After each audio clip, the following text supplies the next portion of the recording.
Yeah. I'll be at a party, hanging out, everybody's having a good time, talking. My brain's like, hey, you weirdo. You're being too quiet. Everybody's wondering why you're such a quiet weirdo. Come on. Get in there, say something, you lunatic. Come on, you freak, jump in, you psycho. Come on, get in there. You finally say something, your brain goes, whew, that's what you picked? Ah. Right, so I'm not great at talking with people, and over the years I've built up a collection of notes and just knowledge around how to be a better communicator. So I'm going to go through my 10 favourites, and number 10 is probably the most valuable. So you can skip to that one if you want, or you can listen to the rest. So, number 1. Being authentic is 80% of good social skills. Communication isn't a skill that we lack, it's a skill that we have buried inside. We're all born confident. I wouldn't say anyone comes out of the womb and they're shy and introverted. It's something that they teach themselves over time. And what you learn from that is that a lot of people don't need to add things to be more confident, they need to take away things. Number 2, break the filter in your head. So start seeing times where you can have a conversation as an opportunity instead of a threat. So for me, I've got a pretty high filter, meaning not a lot of what I think feels good enough to be said. And the best way to fix that is to just say more. 3, you're only as good as you can communicate. So you can be a 10 out of 10 master at a specific skill, but if you've only got a 3 out of 10 in communication skills, most people will only see you as a 3 out of 10 at that skill. You can be extremely intelligent, but if you can't communicate that, people won't see you as intelligent. And it works the other way. You can be just average intelligence or even dumb, but have charisma and confidence and come across pretty smart. Number 4, expand your surface lexicon.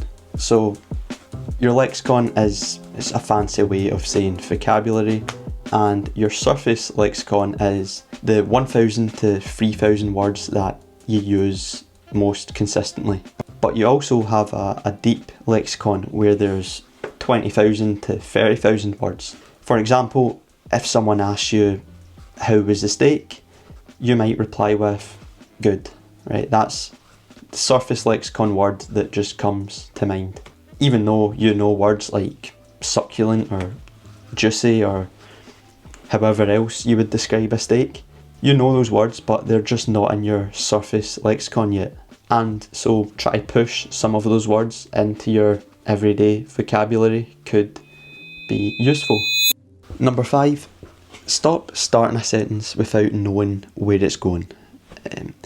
There's no rush, really. A lot of people who aren't great socially tend to rush the responses, but you can take time, pause, think through what you might say. Or if you're really not a big speaker, sometimes starting a sentence without knowing where it's going, can be helpful. There's the yes and thing in improv, and I think that is something that could be useful for people who tend to have shorter responses. So if you are someone who tends to have shorter responses, you might say good to someone asking you how was the steak. You could say, yeah, it was good, and then that might help you access that deeper lexicon. Number 6, a more practical one here. So always remember a person's name. Pretty basic. It's kind of hard to do, especially meeting someone new for the first time. Someone could tell me their name and I will forget it within seconds. But if you can manage to remember a person's name, just sprinkling that throughout a conversation is nice. It makes them feel more heard, and everyone likes hearing their own names. Number 7, this is probably the most common piece of communication advice, but it does work. Try to be interested over being interesting.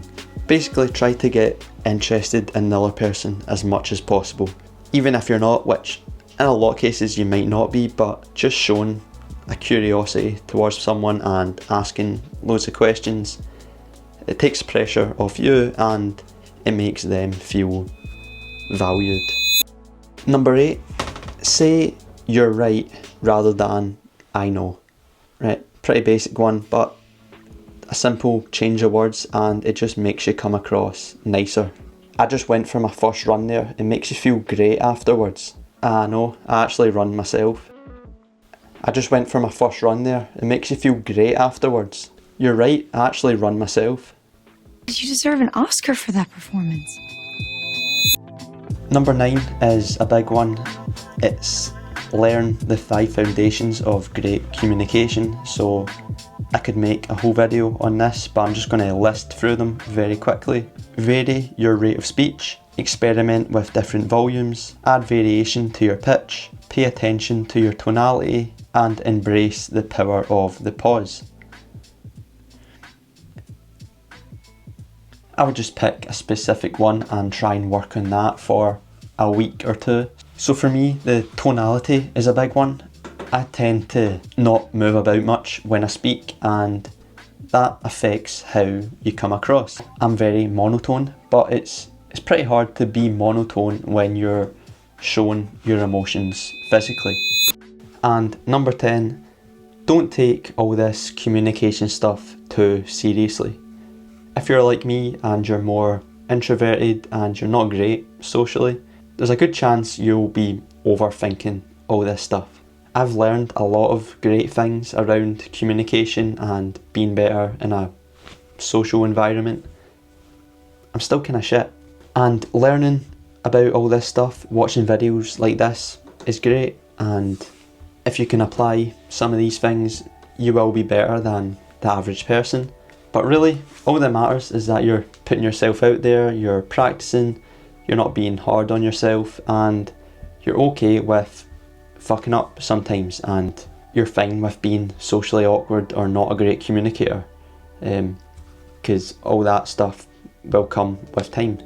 Mark Norman is someone who I've been watching a lot more of recently, and he's got a few jokes around being introverted and not great at communicating, and I just think taking on his mindset around it all, having fun with it, is just 10 times better than feeling like your communication skills is something that needs fixed now. So I'm going to end the video with a couple of his jokes related to that, and I might start the video with one and end the video with one. But yeah, communication skills.